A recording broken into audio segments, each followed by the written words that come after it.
दोस्तों, मृत्यु सार्वभौमिक सत्य है। इस दुनिया में कोई भी चीज अजर या अमर नहीं है। कोई भी जीव हो जिसने इस दुनिया में जन्म लिया है, उसकी मृत्यु निश्चित है। यहाँ तक कि इस दुनिया की किसी भी वस्तु को भी एक न एक दिन नष्ट होना ही है। जीवन व मरण इस दुनिया का अभिन्न हिस्सा है। जैसा कि आप सभी जानते हैं, इस पूरी दुनिया में अलग अलग धर्म और समुदाय के लोग रहते हैं। अलग अलग धर्म और समुदाय में जन्म मृत्यु से जुड़े अलग अलग नियम और परंपराएं होती हैं, जिनका पालन करना हर मनुष्य का परम कर्तव्य होता है। जब मनुष्य की मृत्यु होती है तो उसे जीवन मरण के बंधन से मुक्ति दिलाने के लिए अलग अलग धर्मों में अलग अलग रीति रिवाजों का पालन करते हुए उसका अंतिम संस्कार किया जाता है। किसी धर्म में मृत्यु के पश्चात शरीर को जलाने की परंपरा है, तो किसी धर्म में दफनाने की। कोई मृत्यु के पश्चात मृत शरीर को चील कौओं को खाने के लिए छोड़ देता है, तो किसी धर्म में मृत शरीर को सूली पर चढ़ाकर स्वतः ही नष्ट होने के लिए छोड़ दिया जाता है। आज के इस वीडियो में हम यहूदी धर्म के अंतिम संस्कार के बारे में जानेंगे कि यहूदी धर्म में मृत्यु के पश्चात अंतिम संस्कार के लिए कौन से रीति रिवाज अपनाए जाते हैं। दोस्तों, वीडियो में आगे बढ़ने से पहले आपसे एक छोटी सी रिक्वेस्ट है। इसी तरह की नई नई जानकारी से जुड़े रहने के लिए हमारे चैनल को अभी सब्सक्राइब कर लें, और अगर यह वीडियो आपको अच्छी लगे तो वीडियो को भी लाइक कर दें। दोस्तों, ऐसी मान्यता है कि मृत शरीर को दफनाने की परंपरा की शुरुआत यहूदियों द्वारा ही की गई थी। दरअसल दुनिया में सबसे ज्यादा यहूदी इजराइल या पश्चिमी देशों में ही पाए जाते हैं। इन देशों में प्राय शीत जलवायु होती है, जिसकी वजह से लकड़ी में आग लगाने में कठिनाई होती है। इसी वजह से यहूदियों ने शवों को दफनाने की प्रथा की शुरुआत की। धीरे धीरे कई अन्य धर्मों ने भी इसका अनुसरण करते हुए शवों को दफनाने की प्रथा की शुरुआत की।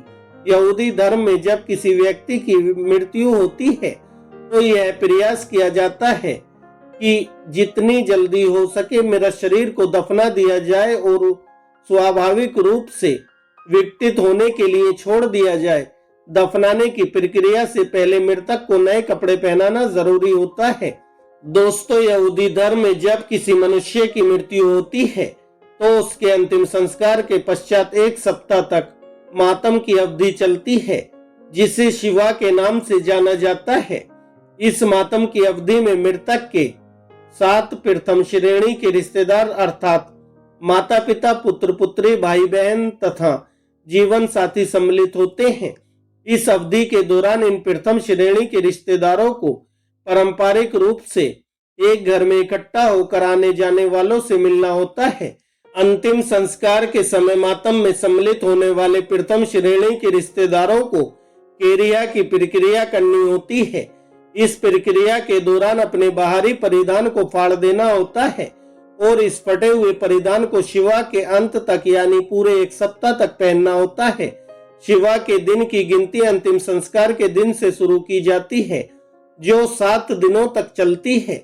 यहूदी धर्म में शिवा के दौरान मातम करने वाले लोगों के संबंध में कुछ नियम हैं, जिनका पालन करना जरूरी होता है। शिवा के दौरान मातम करने वाला व्यक्ति घर से बाहर नहीं निकल सकता और ना ही वह व्यक्ति कोई भी ऐसा कार्य नहीं कर सकता जिसमें उसे आनंद मिले। यहाँ तक कि इस दौरान स्नान भी वर्जित है। हालांकि शरीर की स्वच्छता के लिए मातम करने वाला व्यक्ति अपने अंगों को धो सकता है, परंतु इस बात का ध्यान रखना आवश्यक है कि इसमें कोई भी आनंद ना मिले। मातम करने वाले व्यक्ति नए अथवा धुले हुए कपड़े नहीं पहन सकते। मातम में शामिल व्यक्ति काम अथवा व्यापार नहीं कर सकता। मातम करने वाले व्यक्ति खुद भोजन तैयार नहीं कर सकते, हालांकि दूसरे लोग भोजन तैयार करके उन्हें दे सकते हैं। मातम करने वालों को सभी वैवाहिक संबंधों से बचना होता है।